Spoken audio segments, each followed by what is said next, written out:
जी कहिए, किससे मिलना है? रोनी साहब को बोलो सीआईडी वाले आए। ठीक है।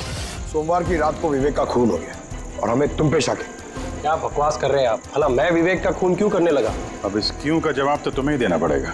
मैं विवेक के खून के बारे में कुछ नहीं जानता। ये तो अभी अभी आप लोगों ने बताया, वो मैं जानता हूँ। देखो, ज्यादा भोलेपन का नाटक मत करो। साफ साफ बताओ, विवेक को क्यों मारा तुमने? सर, मैंने विवेक का खून नहीं किया है, और वैसे भी उसके घर के बाहर सिक्योरिटी गार्ड थे, तो कोई कैसे उसके घर में घुसकर मार सकता है? सिक्योरिटी गार्ड्स कुछ नहीं कर पाए क्योंकि उन्हें कोई दिखाई नहीं। क्या मतलब? मतलब ये है कि एक ना दिखने वाला इंसान विवेक के घर में आया और उसने लाइट के जंक्शन बॉक्स के साथ कुछ छेड़छाड़ की, जिससे लाइट चली गई। सर, लाइट चली गई? मैं पता लगाता हूँ। नहीं मिस्टर रॉनी, आप बाहर नहीं जाएंगे, अभी तो रुकिए। आपकी जान को खतरा है, ये वही खूनी हो सकता है। सिक्योरिटी! रॉनी, आप हिलना मत। जी, सिक्योरिटी!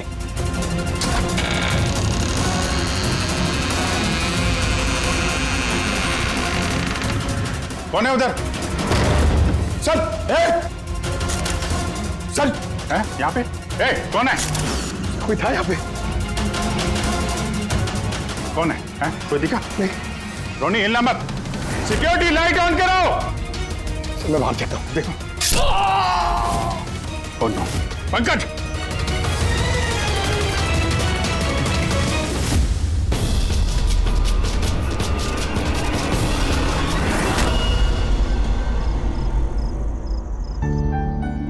वीना, आज दिन भर सिर्फ काम काम और काम ही रहा है। शरीर भी थक गया है, पूरी बॉडी दर्द दे रही है।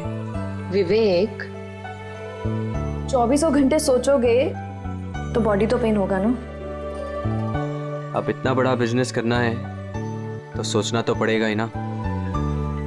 थोड़ा सोच समझ के काम करोगे तो दिमाग पे प्रेशर कम पड़ेगा ना। ये कोई गुड्डे गुड्डियों का खेल नहीं है जो चुटकी बजाते ही काम शुरू हो जाए और चुटकी बजाते ही खेल खत्म। समझ रही हो? ठीक है, एक काम करती हूँ, मैं लोकेश को बुलाती हूँ, वो तुम्हारी मालिश कर देगा अच्छे से। ठीक है? मालिश नहीं, बस गर्मा गर्म एक गिलास दूध मेरे लिए लेकर आ जाओ ताकि सारी थकान दूर हो जाए। अच्छा, तो अभी लेके आए। Please, thank you.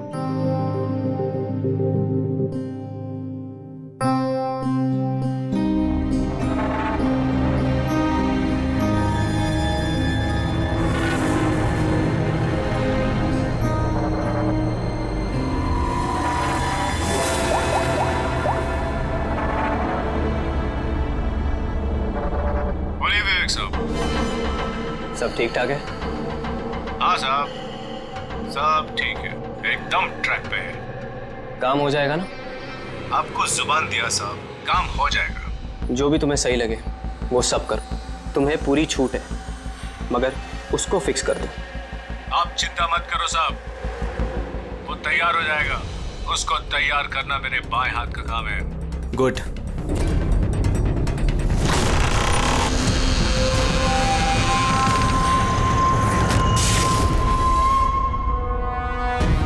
ये लाइट्स को क्या हो गया?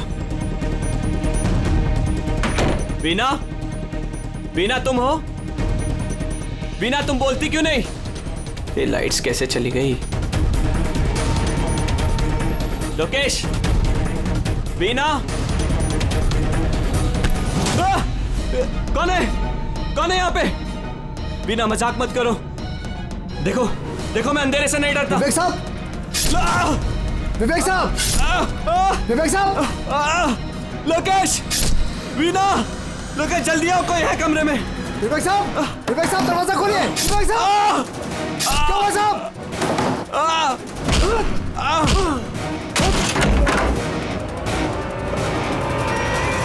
विवेक साहब! मालकिन! विवेक साहब! विवेक साहब! विवेक साहब! मालकिन!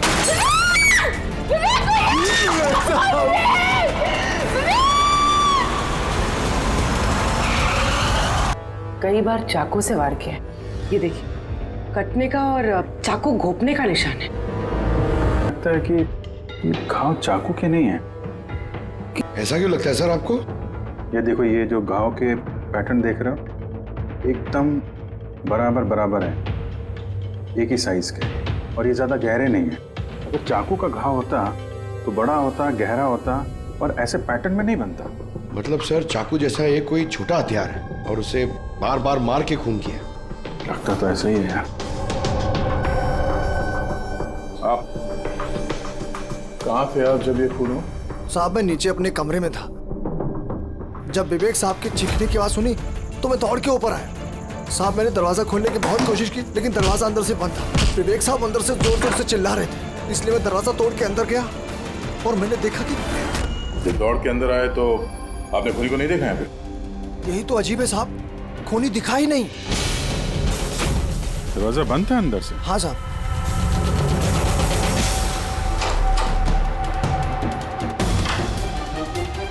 तुम अंदर आए तो यहाँ पे लाइट थी?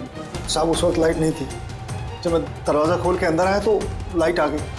कमाल है सर, ये कैसा खूनी है जो लाइट में भी नहीं दिखा? कहीं ये आत्मा? ये भी तो हो सकता है कि जब कमरे में अंधेरा था उसी वक्त खूनी दरवाजे से बाहर गया।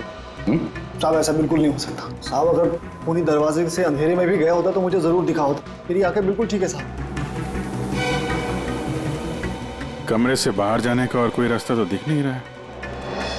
वही तो, कमरे से बाहर जाने का एक ही रास्ता है, वो है ये दरवाजा। दरवाजा अंदर से बंद था और लोकेश ने ये दरवाजा खोला और इसने तो यहाँ पे खूनी को देखा नहीं।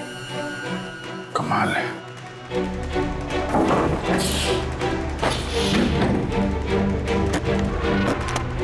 क्योंकि अंदर से बंद है, यहाँ से तो खूनी आ नहीं सकता। तो खूनी अंदर कैसे आया? और फिर बाहर जाते हुए किसी को दिखा नहीं? सर मेरी दादी एक भूतिया कहानी सुनाती थी।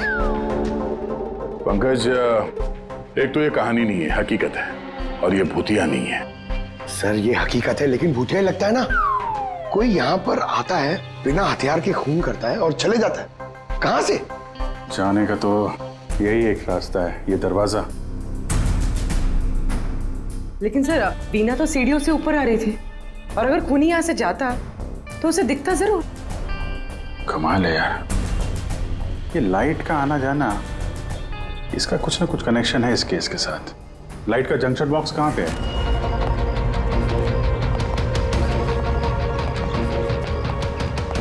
सर यही जंक्शन बॉक्स है।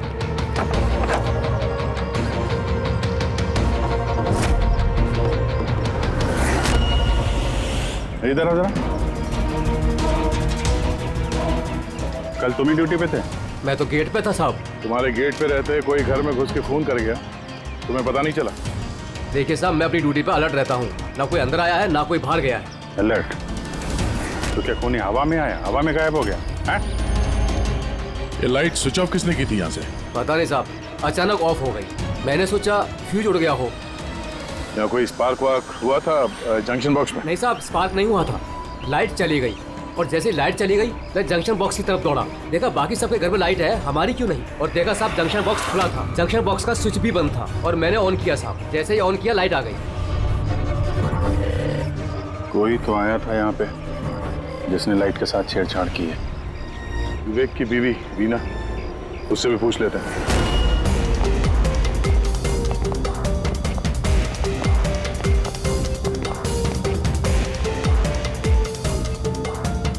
वीना जी, हमें मालूम है ये बड़ा मुश्किल समय है आपके लिए, पर हम लोग भी थोड़े हैरान हैं कि यहाँ पे सबके रहते हुए विवेक का खून हो जाता है और किसी ने भी खूनी को देखा नहीं। सर इस बात का जवाब मेरे पास भी नहीं है। मैं खुद हैरान हूँ, खूनी कहाँ से हवा बनकर आया और कहाँ चला गया। मैं मेरे बच्चों को क्या जवाब दूंगी सर, उन पर क्या बीतेगी? हिम्मत रखो, समय के साथ साथ बच्चे भी समझ जाएंगे। आप कौन है? सर मैं विवेक का बिजनेस पार्टनर हूँ। मेरा नाम राकेश है और मैं अभी जापान से लौटा हूँ। किस सिलसिले में जापान गया था? सर एक बिजनेस के मामले में गया था। क्या बिजनेस क्या करते हैं? सर विवेक और राकेश एक जापान में ऑयल बेसिन का बिजनेस शुरू कर रहे थे। जापान की सी में जॉइंट वेंचर था इंडिया और जापान में। दोस्त तो गया ही, पता नहीं अब इस कंपनी का क्या होगा। विवेक की किसी से कोई दुश्मनी थी क्या, या आजकल कुछ स्ट्रेस में हो कोई धमकी भरे फोन, ऐसा कुछ? नहीं सर, कभी किसी की धमकी या फिर कुछ ऐसा उन्होंने नहीं बताया, लेकिन वो जापान की डील को लेकर काफी टेंशन में रहते थे। किस तरह की टेंशन? डील होगी भी या नहीं। लेकिन सर एक बात और थी। क्या? सर कुछ दिन पहले विवेक एक बहुत अजीब आदमी से मिले थे। अरे आप चिंता मत करो, आपने मुझ पर भरोसा किया, अपना वादा पूरा किया, अब मैं भी आपका वादा पूरा करूंगा। पुलिस को भनक भी नहीं होनी चाहिए। साहब पप्पन नाम है मेरा, मुझ पे भरोसा है ना? विश्वास है इसलिए काम दिया है तुम्हें। बस अब पप्पन का कमाल देखो। पप्पन? देखिए, जैसा आपने बताया उससे तो यही लगता है कि ये पप्पन कोई पुराना मुजरिम है और हर मुजरिम का रिकॉर्ड है हमारे पास। आप उसकी फोटो देखेंगे तो पहचान लेंगे? जी सर। ठीक है, फिर तो जल्दी इस पप्पन का पता चल जाएगा और उसने क्या किया था वो भी। आप लोगों का शक एकदम सही है बॉस, ये खून चाकू से नहीं हुआ। तो फिर किस हथियार से हुआ जो कोई भी देख नहीं पाया, यहाँ तक कि लोकेश को भी वो हथियार दिखाई नहीं पड़ा? हाँ बॉस, हथियार भी नहीं नजर आया और कमाल की बात है खूनी भी दिखाई नहीं दिया। ये तो पहली हो गई, खून हुआ, खून ही नजर नहीं आया। घाव चाकू जैसे हैं लेकिन खून चाकू से नहीं हुआ। पहेली तो है अभिजीत, और इस पहेली को सॉल्व करने के लिए आप लोगों को कड़ी मशक्कत करनी पड़ेगी। देखो बॉस, हम लोग आत्मा में तो विश्वास नहीं करते, लेकिन साइंस से कुछ भी किया जा सकता है और मुझे लगता है किसी मॉडर्न साइंस की टेक्निक का इस्तेमाल किया गया है इस खून में। हाईटेक खूनी? हाईटेक ही हो सकता है, वरना ना दिखने वाले खूनी को लाइट्स ऑफ करने की क्या जरूरत है? माना कि ये खूनी हाईटेक है, मगर कहीं ना कहीं उंगलियों के निशान तो छोड़े होंगे ना उसने। बिल्कुल आए होंगे। तो फिर सर, जो क्राइम सीन से हमने उंगलियों के निशान लाए थे उनमें से एक निशान खूनी के भी होंगे। होने चाहिए थे दया, लेकिन अफसोस की बात यह है कि है नहीं। आप लोग जो भी फिंगरप्रिंट्स लेके आए उसमें सिर्फ विवेक और उसकी पत्नी के फिंगरप्रिंट्स हैं जो एकदम क्लियर है। बाकी के फिंगरप्रिंट्स एकदम स्मस्ट हैं, सब मिल गए हैं। ऐसा लगता है जैसे किसी ने ग्लव्स पहन करके दरवाजा खोला और बंद किया। प्लानिंग के साथ खून किया गया है ताकि सबूत ही ना मिले। काम करते हैं, इस विवेक के घर में जितने भी लोग हैं उन सब से अलग अलग स्टेटमेंट लेते हैं, सबसे पूछताछ करते हैं कि उस रात हुआ क्या था। खूनी ने अंधेरे का फायदा उठाया है, अब हम भी अंधेरे में निशाना लगाएंगे। सर, जब ये खून हो रहा होगा तो वो खूनी अंदर ही होगा सर। जैसे ही बीना बाहर गई उसने खून कर दिया। ये थ्योरी हो सकती है पंकज, अगर लाइट नहीं गई होती तो फिर सब दो खूनी होंगे, एक लाइट ऑपरेट कर रहा होगा और अंदर खून कर रहा होगा। मगर जिसने लाइट ऑफ करी वो कहाँ था? वहां पे तो गार्ड खड़ा था, उसने बोला ना उसने किसी को अंदर आते देखा ना कोई बाहर गया। सर लेकिन जब वीना बाहर गई थी तो उसने दरवाजा खुला हुआ देखा था सर, तो हो सकता है कि दरवाजे के ऊपर उसकी उंगली के निशान हो। खूनी यहाँ भी चालाक निकला। सारुके साहब ने बताया ना, यहाँ कमरे के अंदर हमें एक भी फिंगरप्रिंट्स नहीं मिले, एक भी। उसने हैंड ग्लव्स पहने होंगे सर, इसलिए शायद नहीं मिले। हैंड ग्लव्स तो पहने ही होंगे। विवेक की बॉडी यहाँ पड़ी थी, मतलब यहाँ कहीं खड़ा होगा। 1 मिनट यहाँ खड़े होना जरा पंकज। खूनी जब अंदर आया तो दरवाजा खुला हुआ था। जैसे ही लाइट गई खूनी अंदर आया, उसने दरवाजा बंद किया, अंधेरे में उसने विवेक का खून कर दिया। क्योंकि जब लोकेश आया था तो ये दरवाजा अंदर से बंद था। हाँ सर, खूनी अंदर ही होगा सर। करेक्ट। और जैसे ही लोकेश दरवाजा खोल के आया, खूनी चुपके से यहाँ से निकल गया। लेकिन अगर खूनी यहाँ से गया है तो लोकेश तो यहीं कहीं खड़ा था, उसे तो दिखना चाहिए था ना खूनी। लोकेश का कहना है उसने सिर्फ यहाँ पे विवेक की बॉडी देखी थी, खूनी उसे नजर नहीं आया। सर ये लोकेशन है, ये झूठ बोल रहा है सर। लगता तो नहीं है, इंटरोगेशन में अच्छे अच्छे झूठ बोलने वाले ना लड़खड़ाने लगते हैं, उनकी जबान कांपने लगती है। ऐसा लगता नहीं है वो झूठ बोल रहा है। तो फिर कौन है ये आदमी? वीना ने उसे महसूस किया, लोकेश ने उसे महसूस किया, लेकिन देखा नहीं।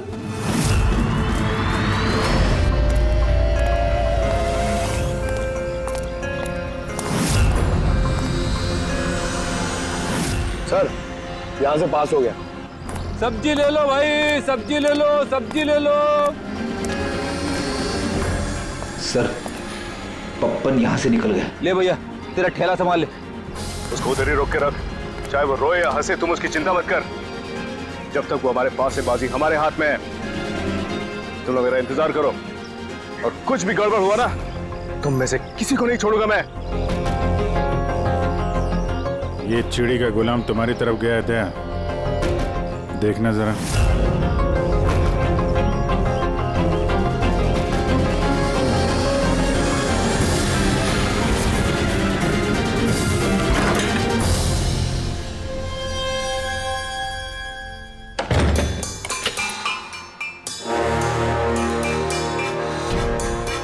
कैसा लगा हमारा इनविटेशन भरत साहब? देखो देखो, आप लोग जो कोई भी हो, मुझे और मेरे बेटे को छोड़ दो।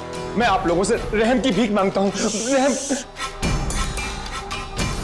ओके फाइन, एक काम करो, मुझे तुम यहाँ पर रोक लो, लेकिन मेरे बेटे को छोड़ दो। मुझे ना तो तुम चाहिए ना तुम्हारा बेटा। मैं चाहता हूँ कि तुम विवेक सर की बिड पास करो। विवेक सर खुश तो मैं खुश। ये पॉसिबल नहीं है। मैं इंडियन मिनिस्ट्री में एक एम्प्लॉय हूँ। माना कि सारे कॉन्ट्रैक्ट मेरे जरिए पास होते, लेकिन मैं ऐसे ही किसी कंपनी का कॉन्ट्रैक्ट कैसे पास करवा दूं सर? मिस्टर भरत, तुम ना मामले की गंभीरता को नहीं समझ रहे हो। तुम्हारे बेटे के साथ क्या हो सकता है, तुम सपने में भी नहीं सोच सकते। सपने में तुम भी नहीं सोच सकते कि अब तुम्हारे साथ क्या होने वाला है। सर, मैं मिनिस्ट्री की तरफ से काम कर रहा था।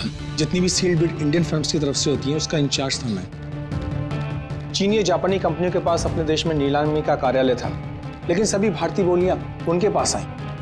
किसी विदेशी कंपनी को भी कॉन्ट्रैक्ट मिला था क्या?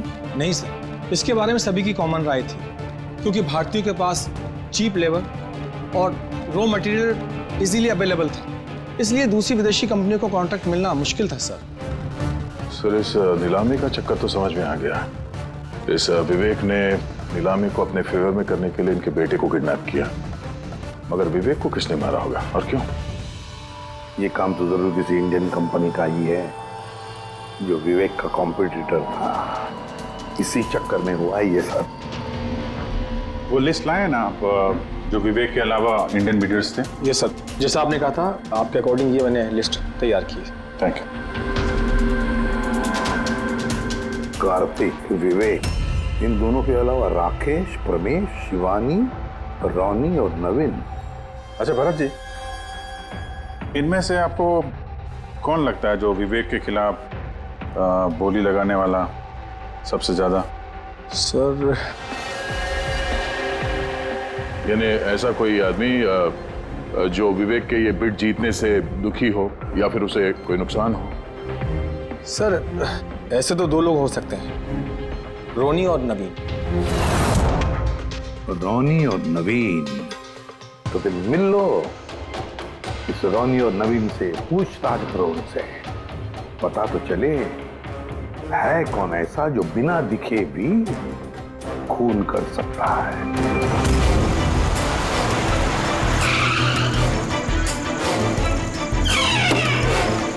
जी कहिए, किससे मिलना है? रोनी साहब को बोलो सीआईडी वाले आए।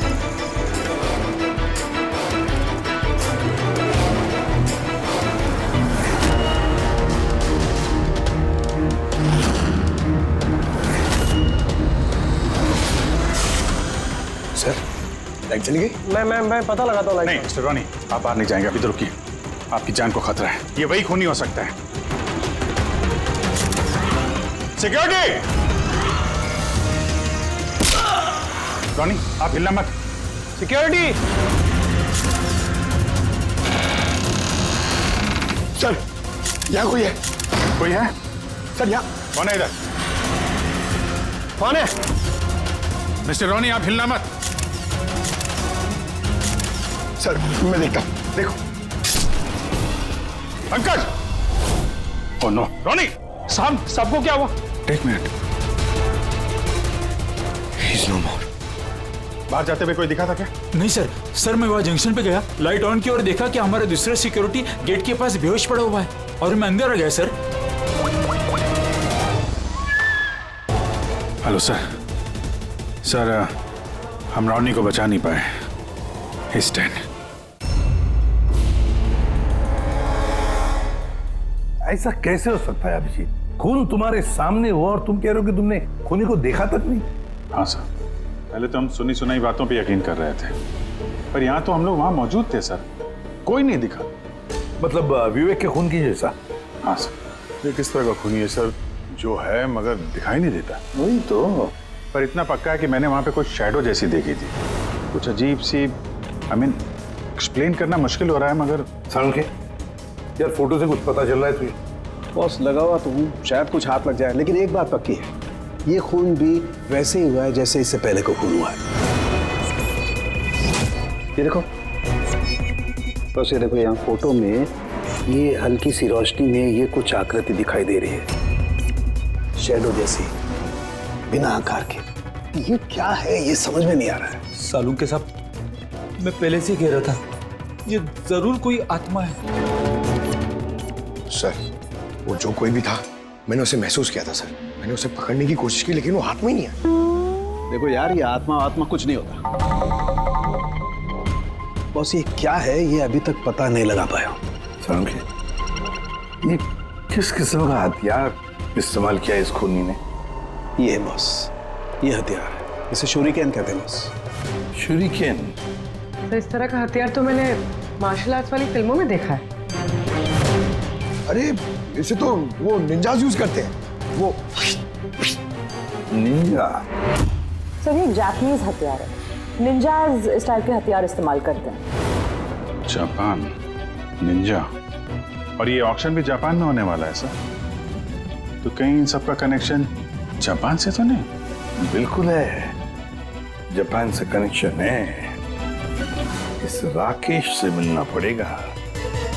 वही गया था ना जापान, किसी डील के बारे में बात करने। राकेश तुम विवेक के पार्टनर हो, है ना?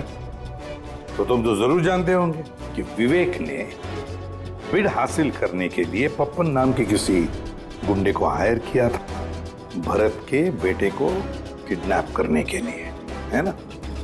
नहीं सर, इसके बारे में मुझे कुछ भी मालूम नहीं।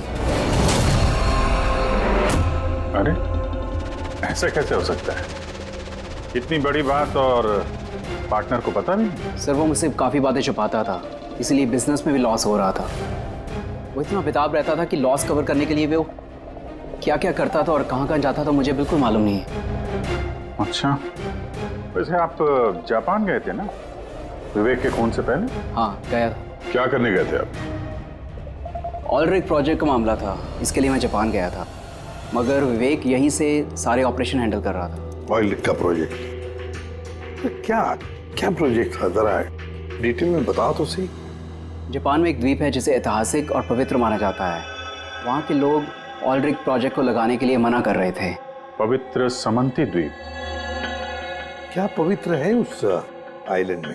कुछ पुराने योद्धाओं को वहाँ पे दफनाया गया था, जैसे समुराइज, रॉनिन्स और निंजास। समुराई, रॉनिन, निंजास, पुराने योद्धाओं को दफना दिया था वहां पर। सर ये कोई इत्तेफाक है या कुछ और? ये जो निंजास है ये पुराने दौर के हथियारे थे सर जापान में, पर आज भी काफी लोग इन लोगों को मानते हैं। तो वो लोग नहीं चाहते होंगे कि उस जगह पे ये ऑयल ड्रिलिंग हो और उन लोगों ने इन्हें। हाँ हो सकता है दया, हो सकता है, पर ये भी तो हो सकता है कि इन लोगों की आपसी दुश्मनी, कोई बिजनेस राइवल। सर ये नवीन तो नहीं हो सकता है, क्योंकि जब दूसरा खून हुआ तब मैं और पूर्वी उसी के साथ थे। तो फिर ये बचे 3 बिडर्स, शिवानी, प्रमेश और कार्तिक, तीनों को बुला लेते हैं यहाँ पर। कार्तिक, प्रमेश, शिवानी, तो तुम 3 भारतीय थे विवेक के साथ बिड करने में जापान में। मगर डील हमारे हाथ में आई नहीं। और इसी वजह से विवेक और रोनी का खून हुआ है। कार्तिक, आप कहाँ थे जब ये दोनों खून हुए? सर मैं मीटिंग में ही था, आप मेरे एम्प्लॉय से पूछ सकते हैं सर। और रमेश? सर मैं सामाजिक व्यक्ति हूँ और सर इसके गवाह सर वो अफसर हैं और सर जिस वक्त खून हुआ मैं उनका साथी था सर। तो ये भी तो हो सकता है ना कि ये खून तुम लोगों ने करवाया। सर हम क्यों खून करवाने लगे? सब अपने अपने नसीब का खाते हैं सर। और डील नहीं हुई तो क्या हुआ सर? कभी ना कभी कोई ना कोई डील तो हो ही जाएगी। वैसे आप कहाँ थे शिवानी जब ये खून हुआ? सर मैं जापान गई थी। और क्या करने गई थी आप जापान में? सर एक मजबूरी आ गई थी। मजबूरी? कैसी मजबूरी? सर कुछ विदेशी कंपनियां हमारी भारतीय कंपनियों के बारे में गलत अफवाहें उड़ा रही थी। उसी वजह से भारतीय कंपनियों को बहुत ही चिंता हो रही थी, तो हम वहां उनकी चिंता दूर करने गए थे और ये बताने गए थे कि भारतीय कंपनियां सबसे बेहतर होती हैं। और वैसे भी सर हमने अपनी बिड्स विड्रॉ कर ली थी, तो फिर हम क्यों मारेंगे उन्हें? और बिड्स विड्रॉ करने की कोई खास वजह? सर वजह सर ये थी कि हम लोग अपनी जिंदगी में सब टेंशन नहीं चाहते हैं और सर हम लोग किसी भी तरह का कोई रिस्क नहीं चाहते हैं। सर हम लोग को सर जो भी मिल रहा है सर हम उतने में खुश हैं।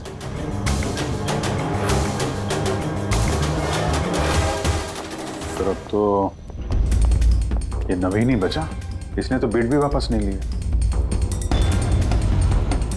तो कहीं नवीन ने तो नहीं ये सब किया? या फिर ये भी तो हो सकता है कि अगला शिकार नवीन ही हो।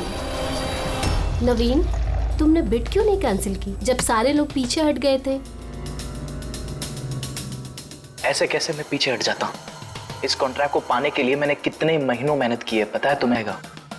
मुझे लगा कि अगर ये कॉन्ट्रैक्ट मेरे हाथ में आ गया तो मेरी सारी दुनिया बदल जाएगी। अब तो दुनिया से जाने की ही नौबत आ गई है। तुम समझते क्यों नहीं हो? अगर तुम चले गए तो मेरा क्या होगा? डरने की कोई बात नहीं है, हमें कुछ नहीं होगा। सीआईडी की पूरी टीम हमारे साथ है। अरे सीआईडी वालों के सामने वो मार के चला गया और सीआईडी वाले क्या किए? कुछ नहीं कर पाए वो। सीआईडी की टीम पे भरोसा रखो तुम, हमें कुछ नहीं होगा। पंकज तुम्हें पता है ना हमें क्या करना है? Don't worry, I know. मैं आता हूं।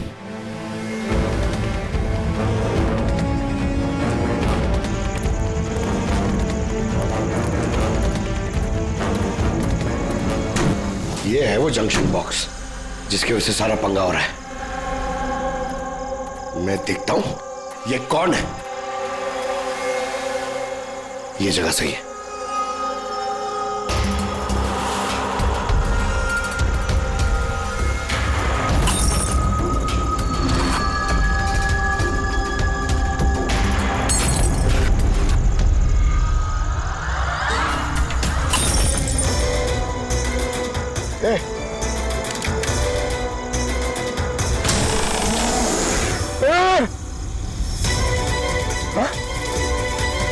कौन है?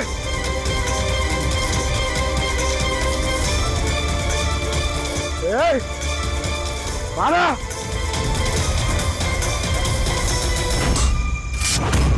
नवीन, ये लाइट को क्या हो गया? अरे कुछ नहीं हुआ। नहीं नहीं, वो आ गया है। कुछ नहीं होगा, कुछ नहीं होगा आपको। प्लीज रिलैक्स हो जाइए।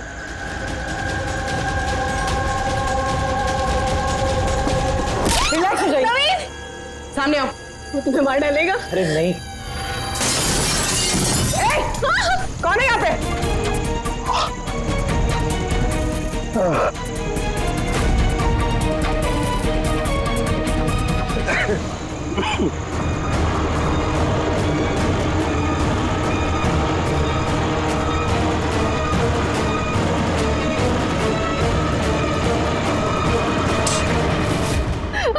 आप लोग ठीक है?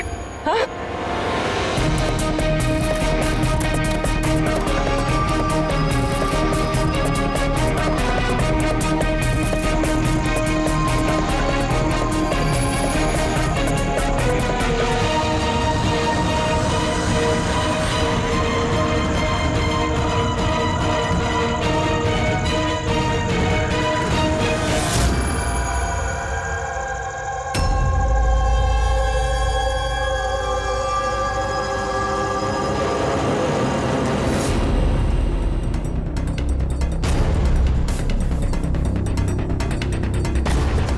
सर मैंने वहां पर 6 गोलियां चलाई थी। उनमें से 5 गोलियां तो मिल गई, मगर एक गोली उस खूनी को जरूर लगी है। एक गोली खूनी को लगी है? तो पूरी तुम यकीन के साथ कैसे कह सकती हो कि 6 में से एक गोली खूनी को लगी है? क्या वहां पे कोई खून वगैरह गिरा था? नहीं सर, खून तो नहीं था वहां पर, लेकिन गोली लगने की आवाज जरूर आई थी। अगर गोली लगी है तो खून तो निकलेगा ही। घर के अंदर ना सही तो घर के बाहर कहीं मिला? नहीं सर, हमने अच्छे से चेक किया था, वहां पर खून था ही नहीं। हो सकता है सर खूनी ने बुलेट प्रूफ वेस्ट पहन रखी हो। और सर ये भी तो हो सकता है कि ये काला कपड़ा उस बुलेट प्रूफ वेस्ट का टुकड़ा हो। सर के इस काले कपड़े के टुकड़े से कुछ पता चल रहा है तुझे? नहीं बॉस, इस कपड़े पर से भी खून के ट्रेसेस तो नहीं मिले। खून के अलावा कुछ मिला तुझे? हाँ, ये कपड़ा इतना काला है कि विश्वास नहीं होता है। इस पर से कोई भी रिफ्लेक्शन हो ही नहीं सकता है।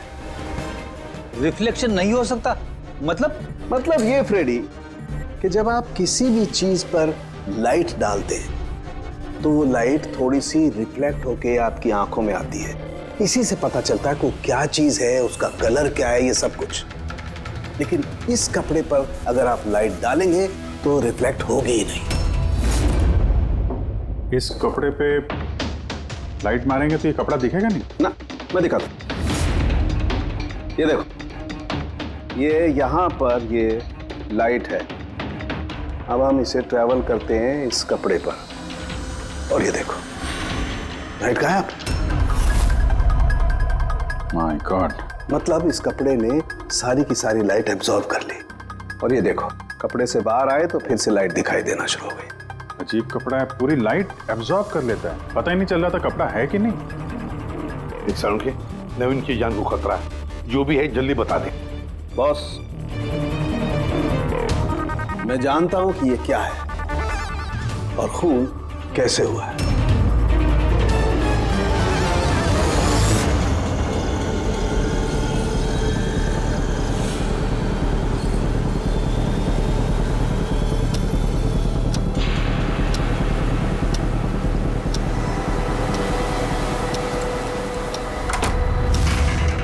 शिखा, क्या हुआ तुम्हें? क्यों इतनी परेशान लग रही हो? हमें कुछ नहीं होगा, रिलैक्स हो जाओ। कैसे रिलैक्स हो जाओ?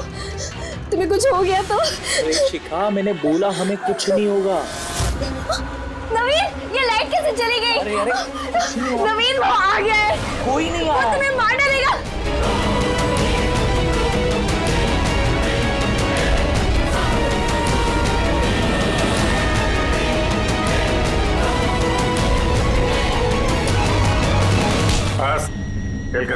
एक गिलास दूध अपने हाथों से लेकर आ जाओ, सारी थकान दूर हो जाएगी। अच्छा, अभी लेकर आती हूँ। Please, thank you.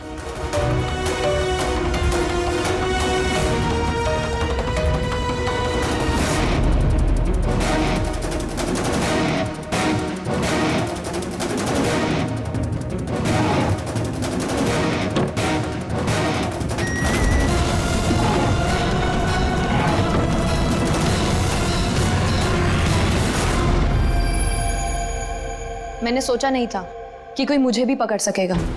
हमने भी नहीं सोचा था कि एक पत्नी अपने पति का खून कर देगी।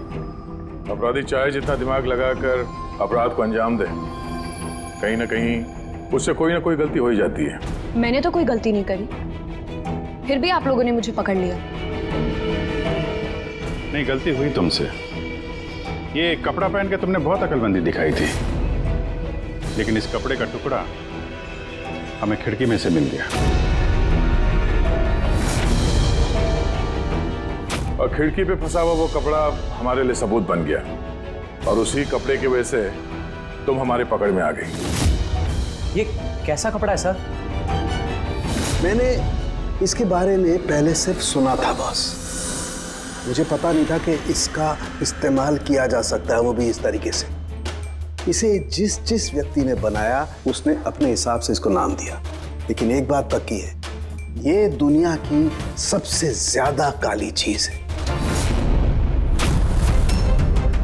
मैं तो कुछ समझा नहीं। सीधे तरीके से ये बात है फ्रेडी कि अगर इस कपड़े का कोई सूट बना करके पहन लेगा, वो व्यक्ति आपको दिखाई नहीं देगा तब तक जब तक कि उसके आसपास की सारी लाइट्स एलिमिनेट ना हो जाए।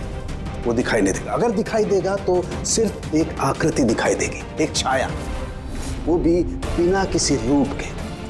ये एक 3D से 2D में बदल जाने की प्रक्रिया है। अरे सर, कोई तो लाइट होगी जिससे ये दिखे। ऐसी कोई लाइट नहीं है, ना इंफ्रारेड लाइट, ना यूवी लाइट, ना ही लाइट स्पेक्ट्रम। अब ये नवीन से कहो कि वो बिड विड्रॉ ना करे और ये इंफॉर्मेशन सब में फैला दो। सर, इस बात के फैलते ही उस पर फिर से हमला हो सकता है। यही तो हम चाहते हैं पूर्वी, यही तो हम चाहते हैं।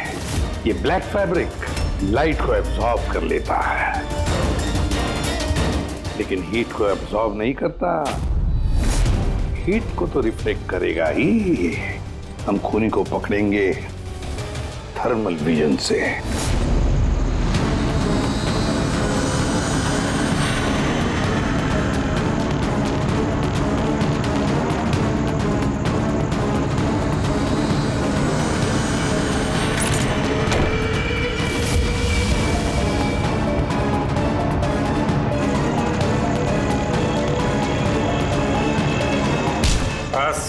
खेल खत्म। किस तरह से इस काली ड्रेस की वजह से तुम्हारा खेल खत्म हो गया? हाँ?